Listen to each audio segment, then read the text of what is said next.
سلام تخطاتلتي مدب هارموني ميديا هملكم كنيكم زي اب زحلف الصمون زي جمرة وترو سنبت زي فنو ناي محبراو خناتاتنان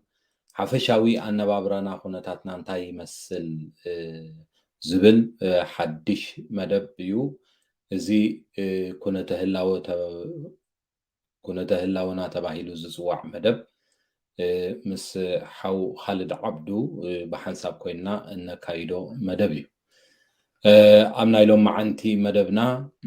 بزعبا محبراوي هيوت بزملكت اب شودن بحفشاهم ونا باوروبا اب زتفلالي خرنعت عالم ننبرو زلنا هاجر محبراوي حقتاتو اخبيرنا نخيد لنا دو محبراوي خنتات زلو خما يمثل بخما يعقبك كنحزو لنا انتاي زمصلو حقتاتن يم زلو ابوم زلونا فلطو انتاي مسلو زبلو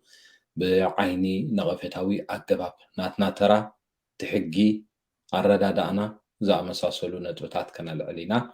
نحو خالد عبدو وعلى حن مزحاب بمبال ناب مدبيك ناب مدبنا خنا أطينا على حن مزحاب وعلى حن مزحاب محاري هو همزي محبراوي شجراتنا مفتوحون زبل استينا حيزنا زلنا قدم حجي هارموني ميديا ابز ጉዳይ እዚ ብፍላይ ከዓ ማሕበራዊ ኩነታት ብዝምልከት ኣብዛ ሃገር ክኢላታት ብምምፃእ ተዛሪብናሉ ዝነበርና ነገር ስለ ዝነበረ ብዛዕባ እዚ ኩነታት ናይ ሎሚ ከም ምእተዊ ናባኻ ቃል ክህበካ እሞ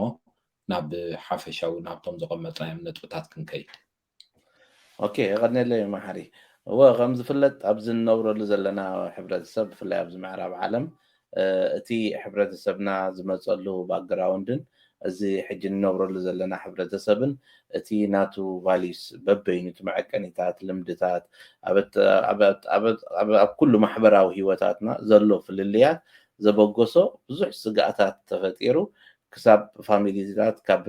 ሽወደን ንኣብነት እንዳወፁ ናብ ካልእ ሃገር ዝኸዱሉን ብዛዕባ ኣብ ማሕበራዊ ሽግራት ዘለው ዝፀባረቑ ዘለው ካብ ሓድሕድ ምቅትታል ቆልዑት ምሕዳግ ነንሕድሕድካ ምትህርራም ብዙሕ መስቲ ንነብሮ ዘለና ሕብረተሰብ ዘይከይድ ነገር ብዙሕ የጋጥም ስለ ዝነበረ ነዚ ንምፍታሕ እንታይ ክግበር ከይከኣል ኢልና ቅድሚ እዚ ጉዳይ ማዕቢሉ ናብ ዝምብፅሑ ከም ዝበልካ ክኢላታት ኣምፂና ኣዘራሪብና ነርና ግን ዝረኣናዮ እንታይ እዩ ነቲ ክኢላዊ ዓቕሚ መፂ ዝህቦ ሓበሬታ ዘይምክትታል ነቲ ትነብሮ ዘለካ ሃገራት ዝበቅዕ ዓቕሚ ደይምድላብ እዚታት ኩሉ እንዳተደጋገመ ከይድ ስለ ዘሎ ናብዚ ሕጂ በፂሕናዮ ዘለና ሽግራት ኣሎ ኣብ ቋንቋ ተዛረብቲ ቋንቋ ትግርኛ ጥራሕ ዘይኮነ ኣብ ኩሎም ኣብ ስደት ዘለው ሕብረተሰባት ካብ ዓዲ ዓረብ ካብ ኩሉ ኣፍሪቃ ዝመፀ ዘጋጥም ዘሎ ብዙሕ ሽግራት ኮይኑ እዚ ከዓ ኣብቲ ኣተዓባብያን ልምድታትን ናይቲ ሕብረተሰባት ዝምርኮስ ስለ ዝኾነ ነቲ ትመፆ ዘለካ ሕብረተሰብ ስጋዕ ዘይበቃዕካዮ ከዓ እዚ ሽግር እዚ እንዳገደደ ዝኸይድን መፍትሒ ስጋዕ ዘይትረኽበሉ ኣሸጋሪ ምዃኑ ግን እንታይ ጠንቅታቱ ንምባል ከዓ መሓሪ ቅድሚ ሕጂ ኣብቲ መደብ 50 ደቂቕ ዝብል ክኢላ ኣምፂኻ ዘቕረብካዮ ኣሎ ኣብዚ እውን ገለ ክፋሉ ካብኡ ከነቕርቦ ኢና እንታዮም ጠንቅታቱ እንታዮም ቶም ሽግራት መፍትሒኦም ከንታይ ክኸውን ዘለዎ ኢልና ንክንዘራረብ ኢና ዘለና ናባኻ ክገድፎ መሓሪ هو نشودن كم أبنت وسيدنا خنزارب كلنا ترجمو أب أوروبا نزلوا كلهم تقرينيا تزاربتي يكونوا خالقات سدتنياتات نتي زغمت وزلوا حجرات ويعقبا رخيبهم زحت حتيتهم زغمت وزلوا حجرات كما ينبغي عمه نايف فاميلي أتعهزا أتعبا بيعقلعو أتعهزان أفتات حجري جتات أب ركبات ويقع أب زمدنا وي حدار كخون خيل عركنات كخون خيل ريليشن بحفشو زلو ناي سبعين سبيتن وي ناي دن ناي بون ركبات انتاي يمثل زبلو خنريهم كلنا بأبزحة ببزح من قدي حقب زي مخوار زمررلو زلو حبرة سبي ኣብ ዘቤታዊ ዓመፅ ኣብ ልዕሊ ቆልዑ ዝግበሩ በደላት ሳይኮሎጂካል ክኸውን ይኽእል ወይ ስነ ልቦናዊ ክኸውን ይኽእል ስነ ኣእምራዊ ክኸውን ይኽእል ወይ ከዓ ጎነፃዊ ወይ ከዓ ኣካላዊ ክኸውን ይኽእል ዝግበሩ ጎነፃት እንታይ እዮም ዝመስሉ ብኸመይና ንሕዞ ዘለና ንኣብነት ኣብ ሽወደን ፋሚሊ ዝበሃል ወይ ከዓ ስድራ ቤታዊ ሕቶታት ማእከላይ ሕቶ ናይዚ ሕብረተሰብ ከም ምዃኑ መጠን ኣብዚ ጉዳይ እዚ ተገዲሱ ብሕጊ ብኣዋጅ ዝተደንገገ ክፍሊ ማሕበራዊ ጉዳያት ዝበሃል ዝሕዞም ብዙሓት ነጥብታትን ጉዳያትን ኣብዚ ጉዳይ ኣለዉ ካብ ዝለዓለ ምኽሪ ስጋዕ ሓገዝ ናይ ትምህርቲ መደባት ብዛዕባ ኣተዓባብያ ቆልዑ ይኹኑ ኣተሓዛ ሬሌሽን ይኹን ኩሎም ኣብ ማሕበራዊ ፀገም ኣብ ማሕበራዊ ሂወት ዘጋጥሙ ፀገማት ዝፍታሐሉ ዝፈትሕ ሕብረተሰብ እዩ ሓገዝ ኣብ ትሓተሉ እዋን ኩሎም ዞም ዝተጠቕሱ ዘለዉ ፀገማት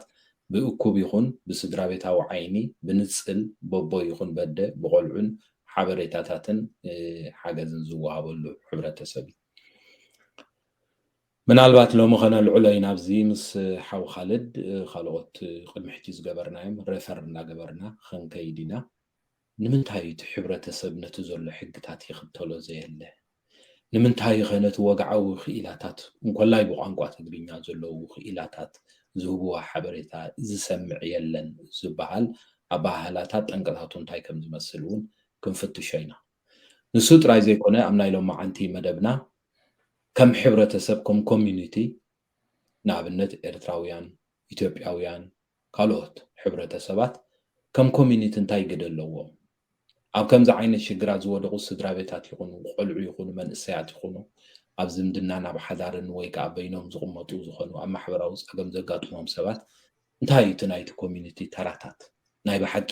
ሎሚ ንትግርኛ ተዛረብቲ ብዝምልከት ናይ ኮሚኒቲ ተራ ኣብ ኤሮፓ እንታይ ከም ዝመስል እውን ኣካል ናይዚ ናይ ሎማዓንቲ መደብና ክኸውን እዩ ብመጀመርያ ግን ካልድ ዝበሃል ወይ እውን ኣብዚ ካልኣይ ነጥቢ ዝውስኾ ነገር ከም ምእተው ከም መበገሲ ጌርና ቅድሚ ሕጂ ንጠንቅታት ብዝምልከት ክኢላ ዓዲምና ዝገበርናዮ ቃለ መጠይቕ ከም መወከሲ ጌርና ጭቡጥ ግንዛቤ ክህልወና ምእንታን ናብኡ ክንከይድ ኢና ቅድሚኡ ግን ንኻልድ ኣብ ዘንዘልዓልክዎን ነጥብታት ክውስኸልና ፅቡቕ ነጥብታት ኢኻ ልዕልካ መሓሪ ምናልባት ከማን ነቶም ተኸታተልቲ ካብቲ ከምቲ ትብሎ ዘለካ ክኢላዊ ዓቕሚ ዝወፅእ ሓበሬታ ዝተዋህበ ብቋንቋኻ ንዑ ከይተጠቀምካ ምትራፍ ሓደ ኮሌክቲቭሊ ፌይል ዝገበርናዮ ከም ሕብረተሰብ ኣሎ ተርእናዮ እዚ ትረንድ እዚ ናብዞም ሓደሽቲ ዝመፁ ብብዝሒ ዝንፀባረቕ እዩ እቶም ናይ ነዊሕ ዝገበሩ ብዚ ምስ ነዊሕ ናይቲ ሃገር ሕግታት ምልማድ ኣትሊስት እዚ ኣብዚ ንሪኦ ዘለና ቫዮለንስ ኣብ ቆልዑት ምሕዳግ ገለ ወይ ኦረዲ ደቆምን ኪሎም እዮም ዓብዮም እዮም ደቂ ደቆም እዮም በፂሖም ሳቶም ናብ ከምኡ ደረጃ ኣይነበረን ሕጂ ጠቢቑ ክኸውን ይኽእል እዩ ሓደሽቲ ብብዝሒ ምምፃእ ብብዝሒ ፃዕቂ ስደተኛ 100 ገለን ሽሕ ኣብ ሓደ ዓመት ኣብ ዝመፀሉ ዝነበረ ግዜ ክንድኡ ባህልን ልምድን ከዓ ሒዙ ስለ ዝመፀ እዚ ጉዳይ ሕጂ ብፃዕቂ ኣጋጢሙ ክኸውን ይኽእል እዩ እሱ ከም ሓደ ሽግር ክረኣይ ይኽእል ይኸውን እዩ ግን ምናልባት መዚ ጉዳይ ተተሓሒዙ ኣብ በዓል ከዒስራ ዒስራ መሓሪ ኣብ ዝገበርካዮ መደብ ምስ ሶሽኖም ክኢላ ናይ ማሕበረሰባዊ መፅናዕቲ ሓው ናስር ማሕሙድ ዝበሎ ኣብቲ መጀመርያ ዝሃቦ መባእታዊ ብዛዕባ ንምንታይ እዮም ንኣብነት ኣብ ቆልዑት ምሕዳግ እዚ ንሪኦ ዘለና ሃገር ብጣዕሚ ገኒን ኣሎ እንታይ እቲ ሽግራት ዝመፅእ ኣብ ሎሚ እቲ ርእስና ኣዝዩ ገፊሕ ስለ ዝኾነ መቓቒልና ኣብ ፋሚሊ ብፍላይ ሕጂ ኣክትዌልቲ ዘሎ እዋናዊ ዘሎ ደቆም ዝሕደጉ ሰባት ሰብ ወዮዳ ኣገጎ ዝዓፂ ስለ ዝነብር ዘሎ እምበር ማሕበራዊ ሽግር እዩ በብውልቂ ፍታሕ ከናድየሉ ደሎ ዓዊልካ ዘይብከዮ መትሕፁ ዓይነት እዩ ኣብ ነፍሲ ወከፍ ገዛ ከብዱ ሓቂፉ ይሓድር ኣሎ ሰብ እቲ ክገብሮ ዝግባእ ፈሊጡ ገይሩ ናይ ክኢላዊ ዓቕምታት ዝወሃብ ሰሚዑ ብኡ ገይሩ ሓደጋ ቀኒሱ ክንዲ ዝኸይድ ተሻቒሉ ዓዲ ቀይሩ ገለ ክፈትሖ ዝኽእል ነገር የለን ዳሕራይ ኣብ ሽወደን ጥራሕ ኣይኮነን ሰብ ክርድኦ ዘለዎ ኩሉ ምዕራብ ዓለም ድኽተሎ ሓፈሻዊ ኣብ ልዕሊ ኣተሓሕዛ ህፃናትን ገለን ሓደ እዩ መን ኣጥቢቑ ነቲ ሕጊ ትግብሮ መን ከዓ ምናልባት ከም ብዙሕኖ 9 ሚልዮን ህዝቢ ካብ ሽወደን 9 ሚልዮን 10 ሚልዮን እንታይ ከኒና ውሒጥና ሓዲርና ክፈልጥዎ ክእሉ ኮኑ ጀርመን ክንደይ 70 ሚልዮን 80 ሚልዮን ምናልባት ትቁፅፅር ብከምዚ ከይከውን ይኽእል ዓዲ እንግሊዝ ከምኡ ትቁፅሪ ምስ ምብዝሑ ስለዚ ናይ ሓንቲ ከተማ ናይ ዓበይቲ ከተማ ሃገራት ከዓ ናይ ሓንቲ ከተማ ነባራይ ብምሉእ ሽወደን ስለዚ እቲ ቁፅፅር ክተርርን ክፎክስን ተደይኪሉ كل تي أجواب حدي من البات حاو ناصر نلعب 17 عامات أبز مداي الصراحة مسخ أبز جوال انترفيو كابز بولا قلم مغنى سمع بو بالنخا እቶም ተኸታተልትና ኣትዮም ተመሊሶም ካብኡ ክመሃሩ ሕጁ ስግኣታቶም ክቐንስ ዝኽእል ኣዝዩ ጠቃሚ ዝኾነ ምኽርታት ዝሃቦ ኣሎ ንቐጻሊ ሓቲትናዮ እንዳመፀ ሓበሬታ ክበና ድልው ንምዃኑ እንዳመስገና እናስር ካብቲ ዝበሎ እስከ መእተዊ ንእሽተይ ከነስምዕ እሞ ኣብ መጨረሻ ንተኸታተልትና ከዓ ኣብ ታሕቲ እቲ ብምሉእ ቪድዮ ክንገብረሎም ካብ 20 ዝተገብረ ክንገብረሎም ኢና ኣትዮም እቲ ዝተረፈ ክከታተልዎ እንዳበልኩ እዚ እቲ ካብቲ ቪድዮ ገለ ክፋል ኣብዚ ናብ ተኸታተልቲ ከቕርብ እየ ማሕበራዊ ኣገልግሎት ወይ ኣብ ሶሻል ሸንስ እየ ዝሰርሕ ኣብዚ ጉዳይ እዚ ዳርጋ 17 ዓመት ሰሪሐ ኣለኹ ሕጂ ቅድሚ ብኡ ስራሕ ምጅማረይ ከም ዝፍለጥ መጀመርያ ግዜ ናይ ግድን ተማሂርካ ክትከውን ኣለካ ብዛዕባ እዚ ጉዳይ እዚ ሶሲዮኖም ሊንየን ወይ ናይ ማሕበራዊ ኣገልግሎት ሊንየ ዝበሃል ኣብ ስቶክሆልምስ ዩኒቨርሲቲ ተማሂረ ብኡ ተመሪቀ ማለት እዩ ድሕሪ ብኡ መምሃረይ ስራሕ ጀሚረ እናህላ ሕጂ ዳርጋ 17 ዓመት ከይዱ ማለት እዩ እንታይ ድብል ቆልዑን ስድራ ቤታትን ወይ ናይ ቆልዑን ናይ መንእሰያትን ሓላፍነት ዘለዎም ቀዳሞት ኣቦን ኣደን እዮም ወይ ስድራ ወለዲዮም እሱ ከዓ ክልቲኦም ወይ ክልቲኦም ቦርናዝሃበረ ክልቲኦም ሓላፍነት ዘለዎም ክኽእል ይኽእል ወይ ከማን ሓደ ካብኦም ሓላፍነት ናይ ቆልዑ ዘለዎ ሞግዚትነት ይኽእል ስለዚስ እቲ መጀመርያን እቲ ኣገዳስን እቲ ሓላፍነት ቀዳማይ ነገር ናይ ወለዲ ሓላፍነት እዩ ኣብዚ ጉዳይ እዚ መሓሪ እንታይ ክንብል ምስ ደለኹ እቲ ቅድሚ ሕጂ እውን ዝበልክዎ ነይሩ ገለ ኣጋጣሚ ማኪና ክትዝውር ከለኻ ቲዮሪ ፈተና ኣሎ ስነ ሓሳብ እንደገና ከዓኒ ናይ ግብሪ ፈተና ኣሎ ገለገለ ሰባት 4-5 ግዜ ከማን ይተርፉ ምክንያቱ ኣይሓለፉ ሕግታት ዘይት እንታይ ተኮይኑ እንታይ ትገብር ከምዚ ተኮይኑ እንታይ ትገብር ሕጊ ስለዚ ሱ ከይፈለጥካ ደገ ተወፂኻ ንህዝቢ ከይትጎድእ ተባሂሉ ናይ ቲዮሪን ናይ ግብርን ፈተና ይወሃበካ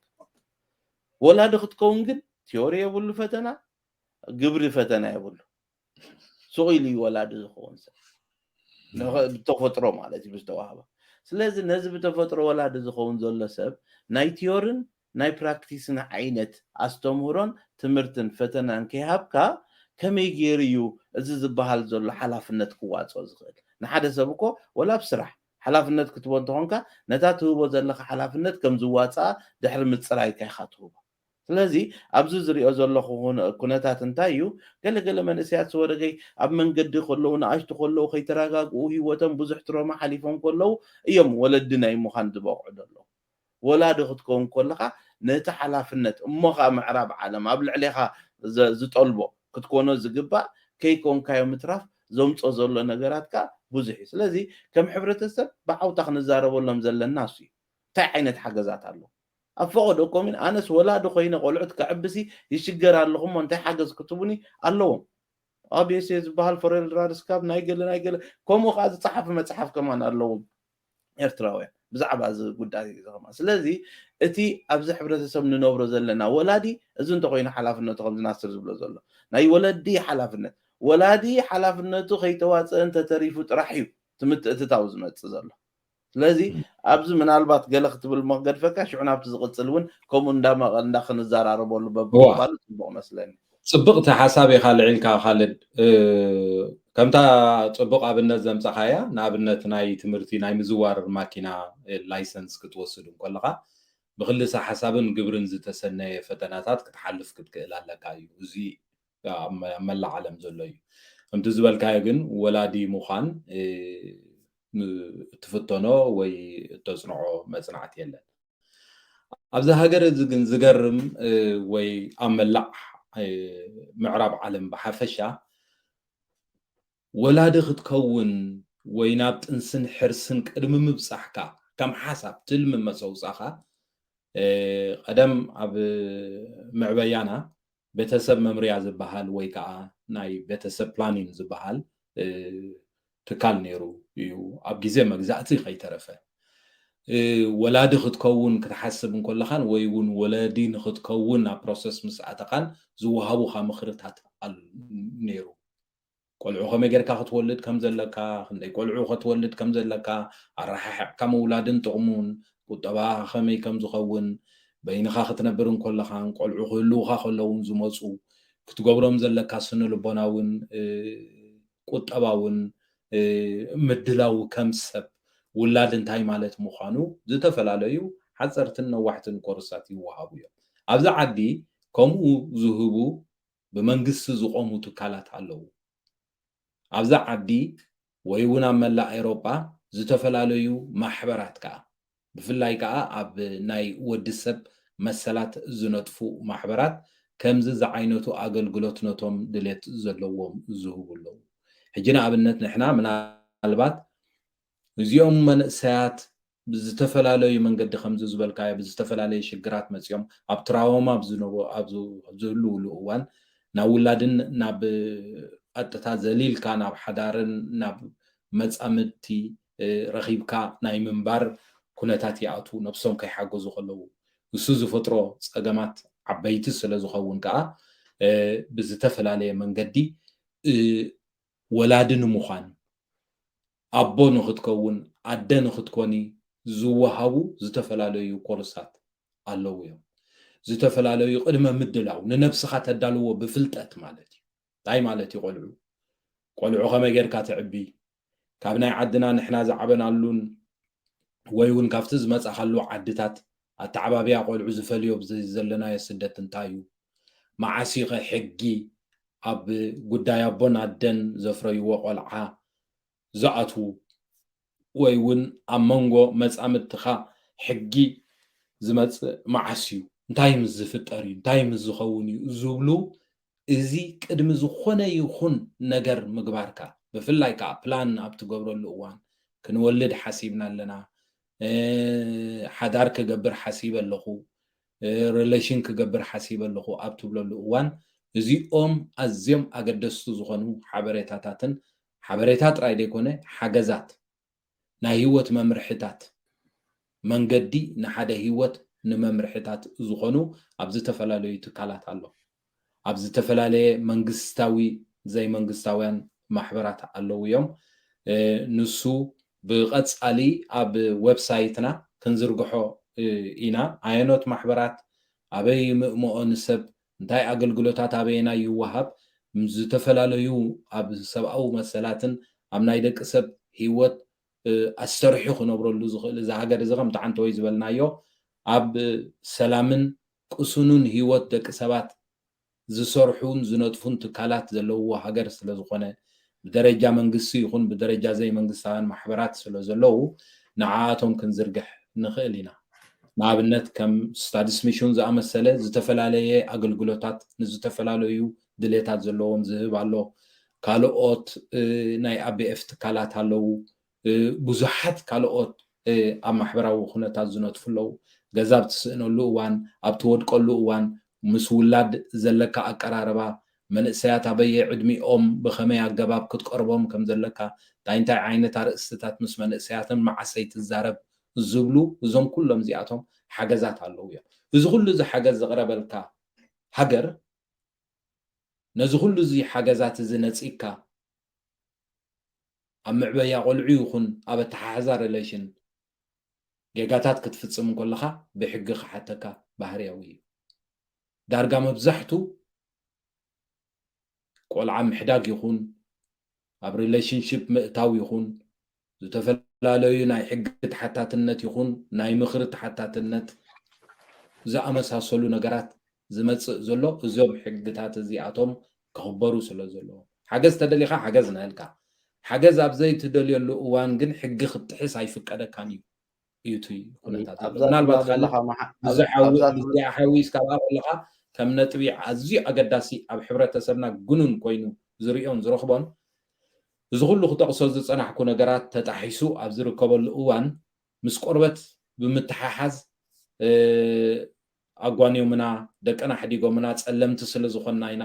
ሕብርና ካብኣቶም ዝተፈለየ ስለ ዝኾና ኢና ዝብል ቀዳመይቲ መረረያ ትመፅእ ኩሉ ግዜ ከምኡ የለን ማለት ኣየስምዕኒ ዝናትና ባህላ ግን ከምኡ ዲኸ ካብ ከምኡ ዲኸ ዝብገስ ዘሎ ዝብል ምስኣ ልክም ኣቢልካ ኣስፋሕ ኣብላ ولا انتايو من البات ابزي تبلا زلخاون دبولو حاو ناصر سلازلو نعون او اتينا سمعنا خبت خيل عقم سبك ما تخلو سنتايو حدا تي ባህልታትካ ልምድታትካ ኣገባባትካ በበይኑ ምዃኑ እቲ ብደገ ዝመፅእ ገሊኡ ምስ ሃይማኖት ኣተሓሒዝርዎ እኮ ስጋ ኣልጀዚራን ካልእን ከይዱ እኮ ብሃይማኖት እውን ዋዕዋዕ ተባሂልዎ እኮ እዩ ግን እቲ ኣገባብ እውን ምናልባት ከም ልምዲ ሰብ ሶሻል ደቅና ወሲዶሞም ይብል እምበር ሶሻል እውን ባዕሎም ኣብዚ ሓበሬታ ንሕና ቆልዑት ኣይንወስድ ኢና ፖሊስ ተሓቢሩ እቲ ጉዳይ ክስ ተመስል ከመይ ተሰራርሓ እንታይ ይመስል ትገባብ ንምስማዕ እውን ስቲል እቲ ኩሉ ሻዕ ካብቲ ክኢላ ዓቕሚ ሰብ ክመፅእ ከሎ እሞ ክኢላ ከምኡ ተገዲሱ ግዜኡ ትፍኡ ክህበካ ከሎ ሓበሬታ ንዑ ፅን ኢልካ ሰሚዕካ ብኡ ምኻድ እታ ቀንዲ ክንገብራ ንፍትን ኣብዝናትና ናይ ሓበሬታ ማዕከን እዩ ካብ ሓው ናስር ብዛዕባ እዚ ንብሎ ዘለና ዝተባህለሞ ንስማዓዮ ድሕሪኡ ተመሊስና ክንዘራረበሉ ኢና ዓሲ ሶሻል ሸንስትን ዝተኣታቶ እንድሕር ካብ መጀመርያ ክንመፅእ ኮይንና ጉድለታት እንድሕር ኣሎ እቲ ጉድለታት ከዓ እንታይ እዩ ኣነ ሕጂ ብዙሕ ምክንያታት ኣሎ ክገልፆ ዝደሊ ኣብ ሶሻል ሸንስትን ከም ምሳሌ ካብ ዶጊስ ካብ መዋእሎ ቆልዑ ወይ ካብ ቤት ትምህርቲ ወይ ካብ ካልእ ሰብ ሻቁሎት መመልከቻ ይመፅእ ማለት እዩ ንሶሻል ሸንስትን እሱ ከዓ እንታይ እዛ ስድራ እዚኣስ ሽግር ኣለዋ እዞም ቆልዑ እዚኦም ናይ ናብዮት ሽግር የጋጥሞም ኣሎ ሽግራት ከዓ እንታይ ክኸውን ይኽእል ከም ምሳሌ እንድሕር ወሲድና ኣብ ዶጊስ ንውሰድ ሕጂ እቲ ዶጊስ ከተመልክት ከላ ቆልዓ ቀዳማይ ነገር ወይ ነፍሱ ከይፀረየ ስምኑ ከይፅቡቕ ዝተበላሸወ ስኒ ናይ ክዳውንቲ እንድሕር ወሲድና ኣብ ግዜ ቁሪ ናይ ሓጋይ ተኸዲኑ መፀካ ፅቡቕ ሰእኒ የብሉን ክዳውንቱ መይቢ ዳርጋ ክልተ ሰሙን ተኸዲንዎ ይኸይድ ሓደ ግዜ ወላት ትብሎያ ተቐይሩ ኣይመፅእን ቆልዓ ኣብ ዶጊስ ምስ መፀ ይበኪ ኣነ ጠምየ ይብል ሓደ ካብቲ ምሳሌታት ያነ ዝገልፆ ደሎ ካብቶም ብዙሕ ዝመፁ ወይ ቆልዓ ይብል ኣነስ ኣቦይ ወይ ኣደይ ገሪፎምኒ ወይ ወቂዖምኒ ይብል እዚ ከምዛ ዓይነት ክሰምዕ ከሎ እቲ ዶጊስ ወይ እቲ ቤት ትምህርቲ ብሕጊ ኣብ ሶሻል ሸንስትን ከመልክት ኣለዎ ጉዱድ እዩ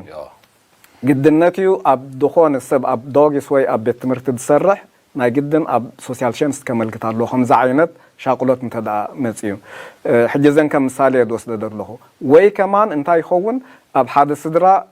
ሓደ ካብቶም ወለዲ ናይ ወልፊ ሽግር ክህልዎ ክእል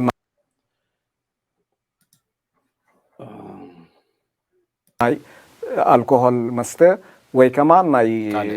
ካልእ ዝተፈላለየ ከምኡ ዓይነት ሽግራት እንድሕር ኣሎ እዚ ኣብቲ ቆልዑ የንፀባርቕ ማለት እዩ እዚ ሽግር እዚ ስለዚ ኣብ ቤት ትምህርቲ ወይ ኣብ ዶጊስ ክመፁ ከለዉ እቲ ኣገባቦም ወይ ኩነታቶም ናይ ብሓቂ ከምቶም ኖርማል ቆልዑ ኣይከውንን የርእዩ ማለት እዩ ይዛረቡ ከዓ ኣብዚኣ እንታይ ክብል ሓሲበ ከምዚ ክብሎ ዝፀንሐ ብዙሓት ዘጋጥም ማለት እዩ መምህር ኮይነ ሰሪሐ ነይረ ብዛ ዓዲ ኣብ ቤት ትምህርቲ ዝኾነ ይኹን ሽግር እንተርእኻ ተቆልዓ ዝነግሮ ዘጋጠመ ናይ አንሜሊንግ ስፕሊክት ዝበሃል ኣሎ ናይ ምሕባር ግዴታ ኣለካ ግድን ዝኾነ ፀገም እንተርእኻ ሕጂ ብኣብያተ ትምህርቲ ተን መምሃራን ንጎ ደቅኻ ከተብፅሕ ክትከይድ ከለካ ፅቡቕ ሰላም እብላኻ ይፃወታኻ ይስሕቃኻ ማለት ገለ ጌጋ እንተርእየን ኣይነግራልካን ማለት ኣይኮነን ናይ ምንጋር ግዴታ ኣለዎ እንተደይ ነጊረ እንታ ስራሕ ክስእና እኽእለ ሻንስት ፌል ክገብራ እየ ሻንስት ፌል ምግባር ከዓ ሳዕቤን ኣለዎ ቆልዓ ኣደይ ሃሪማትን እንዳበለ ወይ ከዓ ካብዚ ሓውናስር ዝርዝሮ ዘሎ ጠንቅታት ገለ እንዳረኣዩ ሱቕ ክብሉ ስለ ዘይክእሉ ቅድሚ ንሶሻል ምሕባሮም ከዓ ንዓኻ ክነግሩኻ ከዓ ይፍቀድን እዩ ብሕጂ ሕጂ እንድሕር ዳ ሓቢሮም ሰብ ናትና እንታይ ገይሩ እዩ ዝወስዶ በቲ ናይ ዓድና ተሓሳስባ ክያና ገይሩ እዩ ዝወስዶ ተንኮለኛታት እዮም እዚኦም ፍሽኽ ተበሉካ ይትእመኖም ብድሕሪኻ ከይዶም ከምዚኦም ድገብሩ ብድሕሪኻ ብቅድሚኻ እኮ የብላን እዚኣ ሕጊ እያ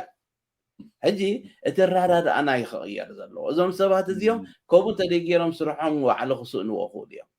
ስለዚ ድዩ ኣይኮነን ከዓኒ ሓንቲ ኣገዳሲት ነጥብኻ ኣላ ቆልዑት ይውሰዱኻ ስድራና ሃሪሞምና ይፅውዑኻ ሶሻል ولعت هاري ميلمو ألينا لنا نجيزيو هاريمكم موريكم أهرمكم تلك هاريم كان يخي هارم كان زت صار بوليسي أخبار حقي فايل يوم زخفتو أزوق العاد هاري ميل ولدي هرمنا نقول له اسكز قداي زت صار لنا هرام انت هرامنا له ديو ويس يلا سقع زت صار جن أو حسبوتا يصنحو زون قول انت هاريم كاغا ولا جيجا معلتو عيل كان هاريم كاغا هو هاريمه نمنتاي دا تهرم وتهريمن دي عابي خمون دي لمدي موبز عدكم هرام دي فك ومو من حبير نتاي فليته امو قرص له حجز كنصدق فقادنيا دي وفقادنيا ندك الى معسكر ماميله وليديو انا سيعب الله يلكو امو بار كمز حجز لك ذا فايل دي انا بوليس تمرحدو اي تمرحني مغنياتو وبعلخا فتح فتير كالو مسؤم بحبار حجز يزدليك اسخ حق اندافلتك قلع خمسة يرم دافلتك ديكون كهريمكاس اتزعب خالو اللمدتاتن بهلن ابزخ قبول كم زي كونن كالا عقابات عبابيان اقاطاص عن كم زلو تمهار قداي نا بوليس اي مرح ابزغن انت يزر زلو قداماي سوشيال دك نحدي قومنا يمزلو سوشيال دك نهل ابزي كنت سمع من البات مليسه كقصلا انا يحاول ناصر كنت سمعوا من انت سبات سمعوا من انت كمز عينت شجر له وي ناي أمره شجر دلو صدرابت بسيكس بروبلماتيك كلت يوم واي حدا خابتم ولد اندحرار له إذا كمان مخنيات كخون خيلين in addition زي ناي هانديكاب وي ناي أكلسون كلنا دلو صدرابت أما نقول كنابي ديك اللي اندحر كوينو زون حدا خابتي شجراتيو نسوسيال شمس كم زمل كتولو مالتي إذا حجيب زعبة فدراي زو جلسكو كدغمون دغنا انت دا شاقلوت الله بزعبة حد قلعة ويمن اسي كاب صدرو مالتيو خابتي ناي تراخب مالتيو حجي تزراربكا تقدا انت دا كاب سوشيال شينستن حجز ددليو خوين زدرازي مرمرات خفل وي وتريدنن تحلفو مالتيو وتريدنن وي مرمرا مسكفتكا تخلو نجارات صار خاميمخا اب مጨረሻ اب حدا جمجام تبصح انتاي عينت حجز يخو هبدلو نزدرازي يقبودي حجز اي قبون انت دا خم مجمر يسخابتنا فورهانس بدوم ندبل ما وي اب ممياي اب قدم مرمرا اب او انت دا اب جمجام بصحكا زدرا محاري من البات تمليسنا بب حدا خنكودينا او من البات ابتي زلعلكاي حتوتات قليله نابخا مال صوتي ابقى قصال مدبات كنا قربنا صوت لا تاعيس كازلخوا او من البات اتي مس هايمانوت مس قربت مس قله متحاز مس رازيزم متحاز ابزون ابت مدب اتيم كسمعوه اليوم حو ناصر يبل شو ودنا وين سدرا بيتات كازو حدو قلو الكوليست زخونو قله زخونو قله اسم كده انت يمريهم لو مالتي سلازي كل شيء اتخذ قبره زقبا حقي يتقتلك ايامك حني زي قداي ما نمك حدق خيلي مغنياتو نتزعب خالو نور غير كاز تقبلكايو نقبل عليهم كنت قبره مفتان كوي اتشكر زي متزل جيجا كوي كون كان تقبر دلخ نتنا يتعدى حقي فليتكا نتنا تكلمدي بتحق مسرت كتخيدو زي مخال نخط قير دلو زي مخان زي اسقع زي كالكا شجرا حجه تشجرا بيزمت اتت هاجر زطلبو معقنيتاتن اتزمت زلو عينت سب نابزن عقمتات اي بحد يكيد كورسات تدالي اي كيد نتنا حد لمد خدو قدفو من هصانات ندك خاغله حد مقتتال اندو ز كله زينا نسمعو زلنا خابي مصينا ز كله بايلنس سلازي حاجه زيدلنا له محبراوي شجرات يغاطمنا له اب مفتحيتاتو كا نخيلاتات كمز زقربلنا زلو اندا سمعكا حجزات كا خيدكا كل شيء قمت زبلنا درايفنج لايسنس خوص مزور ماكينه خوص فقود بيت تمرتي ديفتن يلن دي كيد يلن قبو ولادي بقبو ودقو زعب ولاد نخطكون جن كتكودو زلكا نجرات كا خمزلو اجز قديتا سلا زي كونه يسب زي كودو زلو مزوار ماكينه جن قديتا سلا زخونه يمو اتزبها راسيزم قال ول يلن ايتبلني خا نمنتاي خا خمو دخون طرطر تخون كل شيء مغنياتو قبندا زقاطقت لمد تمصيخا قدقيتو خون غئلي تبال غبا كوموتات نتبالن لمدتاتن يغمغمو كابي كبابي مصي تسب يبال فيزا حتى تقول سبسي هاي ريسك زون يبال نيرو قد محجي ميدل ايست زمص سبسي هاي ريسك زون يلا مخل كلو ስለዚህ ከምኡ ዓይነት ሕጂ እውን ሃይ ሪስክ ዞን ኣሎ ናይ ቆልዓ ምህራም ናይ ገለ ኢሎም ዝሓስብዎ ኣሎ ስለዚ ክትመፅእ ከለካ ከዓ ወል ኣብነት ኣብዚኣ ክጠቕሳ ኣነ ኣማኒኤል ሳህልን ዝፀሓፍናዮ መፅሓፍ ኣሎ ካርቱኒስት ሙሴ ሓውና እውን ስእልታት ዘዳልዎ ኣሎ ኣብታ ቀዳመይቲ እንታይ ኣተዓባቢያ ቆልዑትን ብድሆታትን እየ ትብል እታ መፅሓፍ ገና ነሕትማ ኣለና ሕጂ እንታይ እያ ትብል እታ ቀዳመይቲ ኣደስ ወዳ ሒዛ ከይዳ ቤት ትምህርትስ ነቲ መምህር ምንታይ ትብሎ መን ሓላፍነት ይብኩም ንወደይ ተሃርሞ ኣነ እንዴ ባዕለይ ዝሃርሞ እዚ ሕጂ ቆልዓ ሒዝካ ቤት ትምህርቲ ከይዳስ ነቲ መምህር እያ መን ኢልኩም ንወደይ ተሃርሞ ለይ ኣነ ባዕለይ እንዴ ዳሃርሞ ትብል ኣላ እቲ መምህር ክሃርሞ ጌጋ ኮይኑ which ናይ ዓድና ተዓዛዝባ ማለት እዩ ዓዲ እቲ ሳኽትሃርም ግን ቅቡል ጌራ ትወስድ ኣላ ብደረጃ ዘለናዮ ናብራ ሕጂ ሕሰቦ ከምዚ ዓይነት መረዳእታ ዘለዎ ሰብ ወደይ እንድዩ ብዙሕ ኣብነታት ኣሎ ካልእ ግዜ ነምፁ ኣብ ናይ ገዛ ሽግር ዘጋጥም ገዛ ገዚኦም ለይቲ መጉድኡ እውን ገይሮም እንዳቀጥቆጡ ጎረቤት እንተመልከተ እንታይ ተወክብ ኣብ ገዛ እንዲ ተባሂሎም ገዝኦም ስጋዕ ወይ ሽጥዎ ወይ ውፅ ዝበሃሉ ዓይነት ሰባት ዝመፀካ ኣሎ ክስታት ምክንያቱ ኣካል ሕብረተሰብ ስለ ዝኾንካ ሕጊ ስለ ንኹላትካ ዝገዝኣካ በቲ ሕጊ ተገዚእካ ክትከይስካዕ ዘይከኣልካ ሽግር ኣሎ ስለዚ እቲ ዝበሃል ምክንያታት መሰረት የብሉን ጠቕላላ ኣይትብልን ጌጋታት ዘጋጥም ክህሉ ክእል እዩ ግን ከዓ እቲ መሰረታዊ ብሕጊ እንተኸይድካ ክትረትዓሉ ትኽእል ነገር እውን ስለ ዝኾነ ምናልባት ከምኡ እንተኢለ ናባኻ ክገድፎ መሓሪ هو ከምቲ ዝበልናዮ እዩ ንምንታይ እዩ ሓደ ሕጊ ፍትሓዊ ዝኸውን ዋላ እውን ኣብዚ ከምዚ ዓይነት መስርሕ ተበዲለ ትብል ትኾንካ ንበደልካ ዝሰምዕ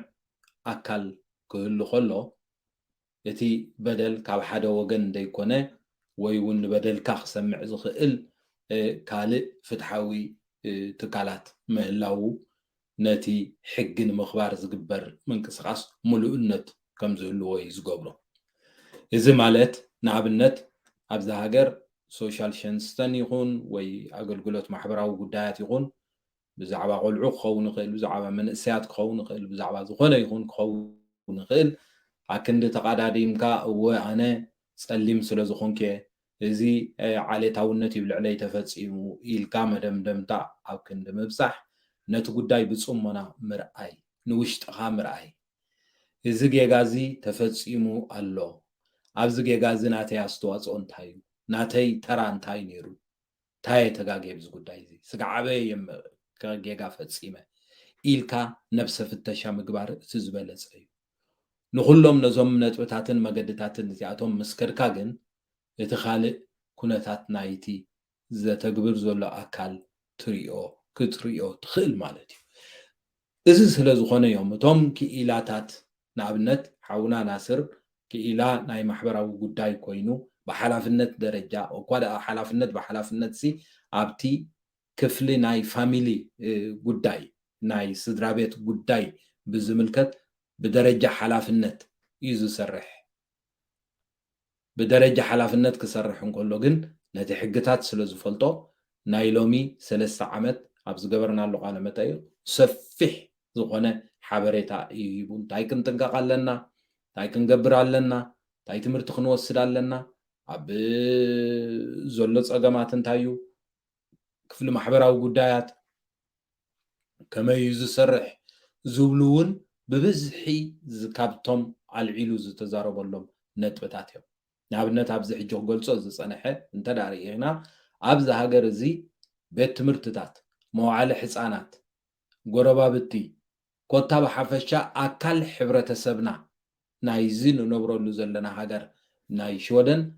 زخونه يخون ጉድለት بفلاي ابلعلو قلعون منسياتن سدرا بيتاتن غبو اكايدا انت دأ زي اللي خوينو غوربيت كخون خيل نسخاون نبعلخا خمسه ولا سدتنيا خون كابي مصع بزي يقدس زراعخاي غدلتات ابلعل مانم قلعا يخون سدرا بيتات كله قلو ناي محبر قديتا زيغنتاو قديتا يزي تنتكالات كأمو بزيادة ناي موياون ناي زيغنتاون ناي حبرتسباون قديتا خا اللون محبر اتي حاونا ناصر ناي ارو املان مغبار ወይ ከዓ ናይ ሻቅሎት ጥርዓን ምቅራብ ናብ ትካላት በዚ መንገዲ እዩ እቲ ክፍሊ ማሕበራዊ ጉዳያት ስርሑ ዝሰርሕ እዚኦም ከዓ ብኣኽበርቲ حجي نابنت بوليس أخبار حجي كيدو خا أبيت فرد زوسن وسانة يخون محبراو قداي زو من زعم ويكا بعلو زوسدم قلعو كم زي اللجن زغنا يغون سب كفلت خلالو قلعو وسيدم لي زبحال حادة ناي حجت حسات ويكا ناي حج قدلت تخايدو مخات حج ناي تحسات انت عينت مخانو تخايدو ديو تحسات هاي تخايدن سقع زمر مركا نتي قلعة بفلاي ناي قلعة قداي تخينو ناي سبيتو قداي تخينو ناو حسبوتا نخخلو زقبر مسرح بحق داننت أبز حاجة زي توسنة كم مخانو متن نزي أبز خم نتات نزي متوجن نبس خام مقطع نابتهم زتوم الدبو نايت مرت مدبات مخاد حبريتا محتات بغيلاتات زتسنة كل عينت قانقاتات قانقا أبز عدي انكفات هيكونه سلازخونه إزي قدايزي نابنت نحنا كم هارموني ميديا أب شودن زمدبرو شودناوي بخالق ቋንቋታት ዝሰርሕ ትካል ማዕከን ዜና እዩ እዚ ንህቦ ዘለና ሓበሬታ ኣካል ናይቲ ኣገልግሎት ናይዚ ትካል እዩ ስለዝኾነ እዚ ኣብ ማሕበራዊ ጉዳይ ዘሎ ሽግራትናን መፍትሒኡን እንታይ ከም ዝመስል ካብቲ ጀሚርናዮ ዳ እምበር ሰፊሕ ስለዝኾነ ክንከዶ ኢና እቲ ካልእ ምናልባት ካልድ ክጠቕሶ ዘለካ ሓደ ካብዚ ናይ ቆልዑ ዓበይቲ ፀገማት ዘሎ ኣብዛ ሃገር እዚ ጉጉይ ርድኢት እውን ሶሻል ሕዲጎምና ዝበሃል ዘረባ ነቲ ሶሻል ዘይሽሙን ዘይመልክዑን ብጉጉይ መንገዲ ንዜጋታት መሃብ ጥራይ ደይኮነ ነቶም ድሕር ሕጂ ሓዳር ገይሮም ክወልዱ ዝደልዩ መንእሰያት እውን ዘሰንብድ ኩነታት ዝፍጠር ስለዝኾነ ንዕኡ ብምትእስሳር ኣብ ሪሌሽንሽፕ ዘጋጥሙ ፀገባት ከምዚ ንሪኦ ዘለና ብዙሓት ኤርትራውያን ስድራ ቤታት ወይ ሰበይቲ ንሰብኣያ ወይ ከዓ ብመብዛሕቱ ሰብኣይ ንሰበይቱ ቀቲሎም ተባሂሎም ኣብ ኣብያተ ማእሰርቲ ዘለዉ ኣሕዋትናን ኣሓትናን ቀሊል ቁፅሪ ይኮነን ብደረጃ ቁፅርና ክንሪኦ ከለና እዚ ዝሕዝን ፍፃመ እዚ እዚ ዝሕዝን ኩነታት እዚ ስለምንታይ እዩ ዘጋጥም ዘሎ ከም ሕብረተሰብ ኣብዚ ጉዳይ እዚ ንምፍታሕ እንታይ ናትና ተረኸቡ ኣብ ሽወደን ልዕሊ 300 ዝኾና ናይ ትግርኛ ተዛረብቲ ብዝተፈላለየ ረብሓታት ዝተቋቋማ ማሕበራት ኣለዋ ብዓቢኡ ናይ ኤርትራ ኮሚኒቲ ዝበሃል ኣሎ እንታይ እዩ ዝገብር እንታይ እዩ ተርኡ እዚኦም ማሕበራት እዚኣቶም እዚ እውን ብዓይኒ ነቐፌታ መልክዕ ከነብሎም ክንክእል እዞም ኩሎም መንእሰያት ዝመፁ ኣብ ኤርትራ ንኣብነት ካብ ኤርትራ ዝመፁ ካብ ኢትዮጵያ ዝመፁ ትግርኛ ተዛረብቲ ኣብ መላእ ዓለም ብሓፈሻ ኣብ ሽወደን እንኮላይ ፋሒሎም ዘለዉ እዮም ብዙሕ ፀገማት ኣለዎ ብዙሕ ሓገዝ ክብሉ ደፊሮም ናብ ናይ ሽወደን ትካላት ከይዶም ሓገዝ ክሓትሉ ዘይክእሉ ኩነታት ኣሎ ናይ ቋንቋ ባሬር ኣሎ ዋላ እውን ናበይ ከም ዝኸዱ ስለ ዘይፈልጡ እዩ እዚ ከዓ ሓደ ካብቲ ባህልና ዝኾነ እንታይ እዩ ወግዓዊ ዝኾነ ቻነላት ዘይምጥቃም ንኽኢላታት ዘይምስማዕ ነቶም ክኢላታት ደሊኻ ደይምርካብ በእልዎ ዝኸይድ ሕብረተሰብ እዩ ዘለና እቲ ሕብረተሰብ እከለ ከምዚ ኢሉኒ ሓንቲ እንድያ ከምዚ ኢላትኒ ሓደ እንዲ ከምዚ ኢሉኒ እንተዘይኮይኑ ካብ ወግዓዊ ቻነላት ኣይቅበልን እዩ ስለዚ እዚአን ኣጠቃሊልካ ካልእ ኣብዚ ጉዳይ እዚ ክንብሎ ዘለና ነገራት እውን ብዓይኒ ነቐፌታ ብፍላይ እተን ብሽም ዝተፈላለዩ ኤርትራውያን ይኹኑ ኢትዮጵያውያን ይኹኑ ካልኦት ትግርኛ ተዛረብቲ ቆይመን ዘለዋ ማሕበራት ብፍላይ ከዓ ብሪክስ ደረጃ ቆይመን ዘለዋ ማሕበረሰብ ኤርትራውያን ኣብ ሽወደን ማሕበረሰብ ኢትዮጵያውያን ኣብ ሽወደን ማሕበረሰብ ከምዚ ዶ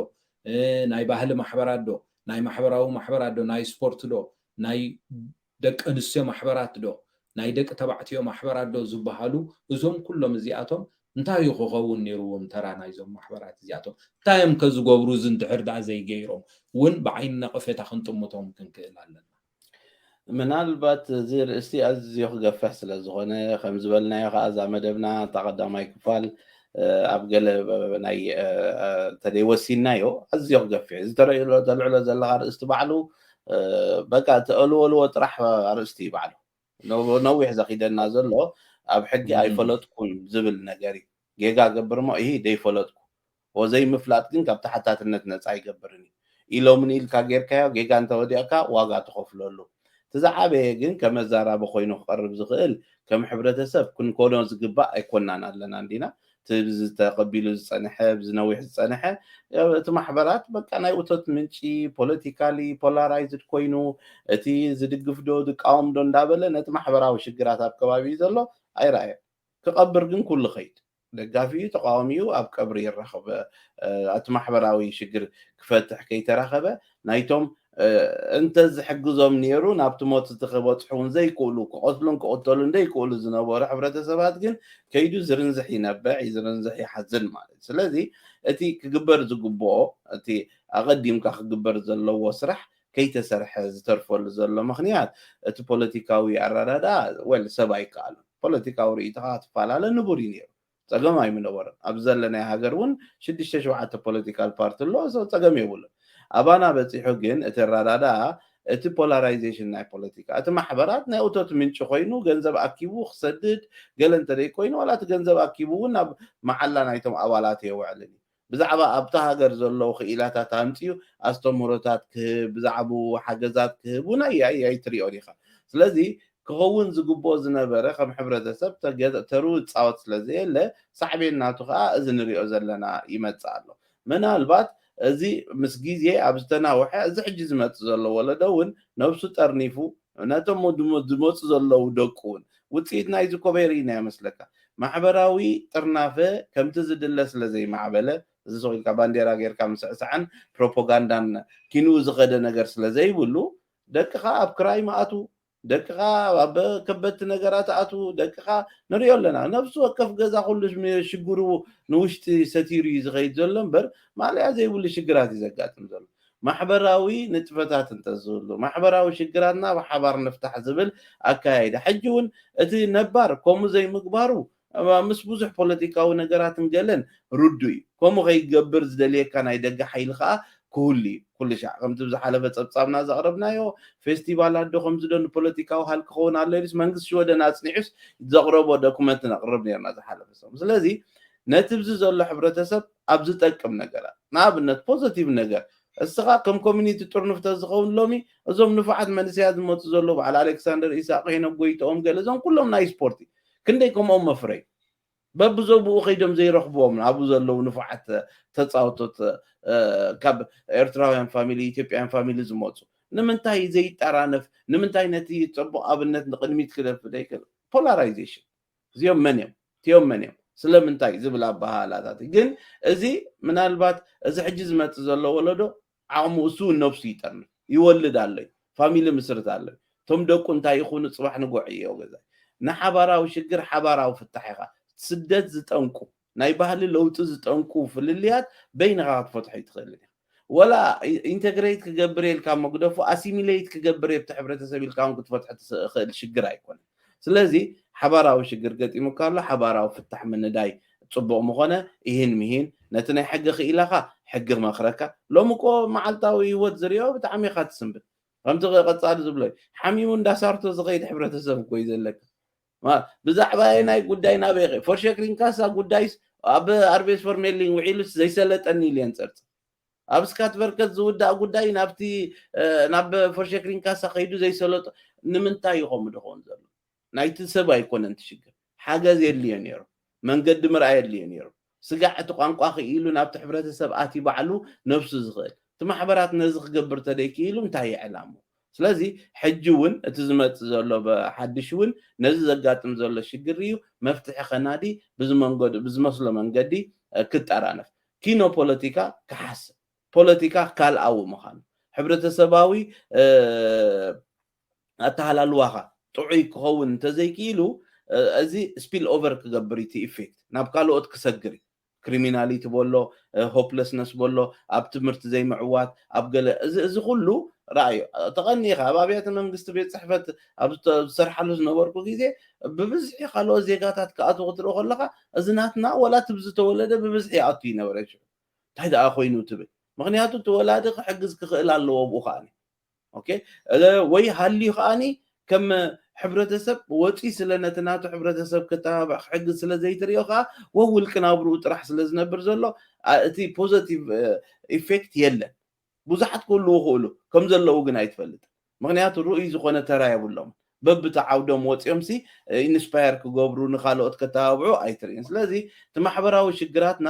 መጀመርያ መወዳእታን ዘይብሉ እንዳተወሰኸ ዝኸይድ ዘሎ ከምዚ ሽወደን ምሳሌ ንእሽተይ ቆልዓ ንእሽተይ ፀገም ዓብ ቆልዓ ዓብ ፀገም ከምኡ እንዳተኾመረ ዝኸደና ዘሎ ፀገማት ስለ ዘሎ ነዚታት ክፈትሕ ዝኽእል ኣተሃልዋ ስለ ዘይብልና ምናልባት ሕጂ ከይነውሕ ተቀዳማይ ክፋል ኢልና በዚ ደዋቢልና ወይ ካልኣይ ክፋል ሃልይዎ ቀፃሊ ክንዛረበሉ ዘለና ርእስቲ ኮይኑ ክኢላታት እውን ንዕኦም ኣምፂና ክንገብሮ እንተዘየለ ግን ኣዝዩ ከይነውሕ እሞ ነቲ ኣርእስትታት ከዓ ጭልፍ ጭልፍ ኣቢልና ከይንኸይድ ብፎካስ ጌርና ኣብ ጉዳይ ፋሚልን ህፃናትን ኣብ መንእሰያት ኣብ ኩሉ ክፋላት ዘሎ ሽግራት እንዳተዘራርብናሉ እንተኸድና ፅቡቅ መስለኒ እቲ ማሕበራትና ግን ንገለ ክነብቅፍ ንገለ ክንእደ ይኮነ ኮሌክቲቭሊ ከም ሕብረተሰብ ግቡእና ይገበርናን ውፅኢት ናቱ ከዓ እዚ ንጎ ንኮዶ ዘለና ሓዘንን ገለን ናቱ ውፅኢት ምዃኑ ሰብ ክርድኦ ኣለዎ ካብኡ ሰበብ ኮንካ ምናልባት ሰበብ ኮንካ ነዘጋጥሙ ዘለዉ ሽግራት ከተድሕነሉ ትኽእል ኩነታት ኩሉም ተኻእለ ኣብ ፈቆዶ ከተማ ኸይድ እሞ ኩሉ ማሕበራት በብናቱ ሎካላት ገይሩ ገለ ክኸይድ ከሎ እቲ ውሕድ ዝርከቡ ነዊሕ ዝገበረ ሎካላት ንፖለቲካ ብዓዲ ዘሎ ፖለቲካ ንምጥቃም ተደይ ኮይኑ ካብኡ ዝሓለፈ ንጥፈታትን ነዝብዚ ዘሎ ዝጠቅምን ኣይግበሮን እዩ ስለዚ ሰባት ካብቲ ሸፊንዎም ዘሎ ፖለቲካዊ ኣጣማምታ ወፂኦም ሕብረተሰባዊ ተሃላልዋና ከመይ ኣለዎ እንዳበልካ ክኽየደሉ ዘለዎ ግዜ ይመስለኒ እሞ ምናልባት ገለ መዛዘመ ግበረሉ ሞንሎ ማዓንቲ ኣብቲ ካልኣይ ክፋል ካልእ ከምኡ እንዳበልና ቀፃል እንዳልዓልናዮ እንተኸድና ዝበለፀ ይመስለኒ ናባኻ መሓሪ ኦኬ ፅቡቅ ኣለካ ካልድ እዘን ናይ ማሕበራት ጉዳይ ኣብ ኩለን እዘን ኣርእስትታት እዚኣተን ከነልዕል ኢና ሎም ማዓንቲ ብዛዕባ ኣብ ውሽጢ ስድራ ቤታት ብፍላይ ንቆልዑን መንእሰያትን ኣተዓባብያን ብዝምልከት ናይ ማሕበራዊ ቤት ፅሕፈት ተራ እንታይ ከም ዝኾነን ምርኩስ ዝገበረ ኢና ጠመተና ዝያዳ ኣብኡ ኢና ጌርና ፀኒሕና ጎኒ ጎኒ ናይ ዚኣተን እተን ማሕበራት ኣብዛ ዓዲ ዘለዋ ኩለን ማሕበራት ናይ ትግርኛ ተዛረብቲ ናይ ኤርትራውያን ናይ ኢትዮጵያውያን ኩለን ከነልዕለን ኢና ምክንያቱ ዝቆማሉ ዕላማታት ምርኩስ ተገይሩ ካብ መንግስቲ እውን ሓገዝ ስለ ዝወሃበን እንታየን ዝገብራ ዘለዋ ዘን ማሕበራት እዚኣተን ዝብል ሕቶ ኣሎ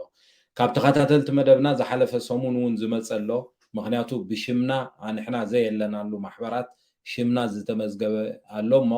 ሽመይ ኣብ ዘይሕጋዊ ማሕበር ወይ ከዓ ዘይዓይ ማሕበር መሸቀጢ ዝኸውን እንተኮይኑ ሽመይ ብኸመይ ክፈልጥ ኣሎኒ ዝብሉ 4 ተኸታተልቲ መደብና እውን ሕቶ ቅሪቦምልና ኣለዉ ሓደ ሰብ ኣብ ሓንቲ ማሕበር ንሱ ብዘይፈለጦ መንገዲ ሽሙ ከም ኣባል ኮይኑ ተዘርዚሩ ገንዘብ መግሓጢ ንኣብነት ዘን ቤተክርስትያናት ዝምዝግብኦም ኣባላትና እናበላ ይኹና ኣብ ፖለቲካ ዝኣተዋ ከምኡውን ማሕበራት ኣብዛ ዓዲ ዘለዋ ዝተፈላለዩ ፖለቲካዊ ኣገልግሎት ዝገብራ ካብቲ ዝተመደበለን ናይ ምውዳብን ማሕበራውን ባህላውን ካልኦት ንጥፈታትን ወፅየን ኣብ ናይ ገንዘብ ምሕፃብ ይኹን ካልኦት ናይ ፖለቲካ ስራሓውትን ምህዳንን ናይ ስላያ ንጥፈታትን ዝገበራ ማሕበራት ምናልባት ሽመይ ከይህሉ ብኸመይ ክፈልጥ ኣለኒ ዝብሉ ሕቶታት መፅኦም እሞ ኣባ ምናልባት ገለ ኢልካ ብወገንና በዚ ክንዓፁ ኢና ወይ እውን እዚ ቀዳማይ ክፋል ኣብ ጉዳይ መንእሰያትን ሪሌሽንን ማሕበራዊ ሽግራትናን መፍትሒውን ኣብ ትሕቲ ዝብል ኣርእስቲ ቀዳማይ ክፋል እዚ ሕጂ ስጋብ ሕጂ ዘቕረብናልኩም እዩ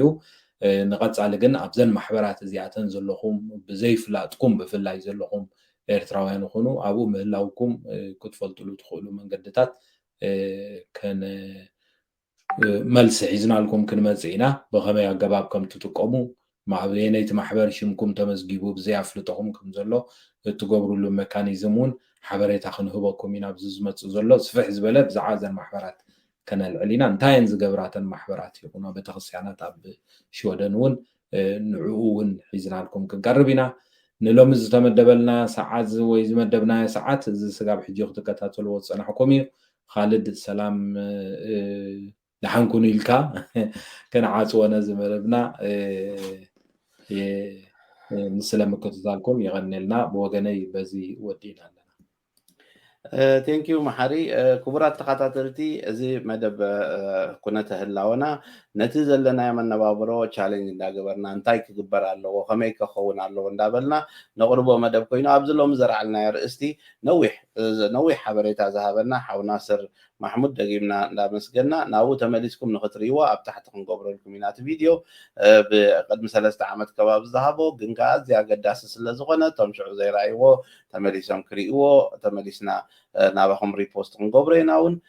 ኣገዳስነቱ ርኢና ካልኦት እውን ኣብ ዝተፈላለየ ዓውዲ ዘለኹም ክኢላታት ነዚ መደብ እዚ ክህፍትም ዝኽእል ሙያዊ ተራኹም ኣብ ንውከሰኩም ግዜ ከም ትተሓባበሩና ተስፋ እንዳገበርና ቀጻሊ ብዝተፈላለየ ዓውዲ ሰባት እንዳረኽብና ከነዘራርብ ምዃንና እንዳሓበርና ንኩሉ ኣብዚ ነቕርቦ መደብ ብረብሓ ተኸታተልትና ብምጥማት እንተዘይኮይኑ ኪንኡ ዝኸደን መስቲ ማሕበራት ይኹን መስቲ ሕማቕ ተግባራት ዝገብሩ ዘለዉ ኣካላት ዝኾነ ይኹን ኣሎታዊ ይኹን ኣወንታዊ ነገራት ከም ዘይብልና ከም ትካል ሚድያ እንዳሓበርና እቲ ክግበር ዘለዎ ረብሓ ህዝቢ ግን እንታይ ምዃኑ ንምንጋር ኢልና ነቕርቦ ዘለናን ምንጭታት ተወኪስና ነቕርቦን ምስ ምንጭታቱ ናባኹም ነብሎ ምዃንና